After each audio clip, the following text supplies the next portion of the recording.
заштита ќе барате, рековте внатре дека се приклучувате и на кривичниот прогон? Тоа е сега најмалку битно. Не сме тука за материјалната штета, тука сме за штетата која ми е нанесена мене, на моето семејство, на мојата политичка партија во овој полициско-политички монтиран процес за кој впрочем се изјасни целиот демократски свет, почнувајќи од State Departmentот до невладините организации како што се Human Rights Watch, Amnesty International.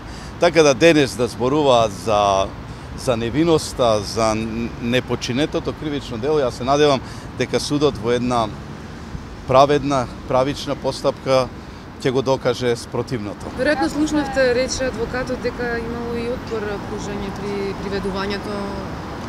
Тоа ќе бидеме сведоци на она што ќе биде прикажано, документирано во судницата.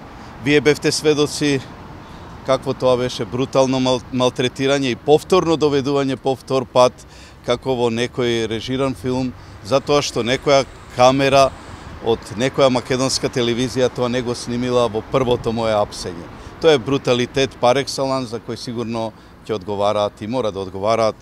Јас се надевам дека судот ќе ја води во тој правец постапката транспарентна и праведна.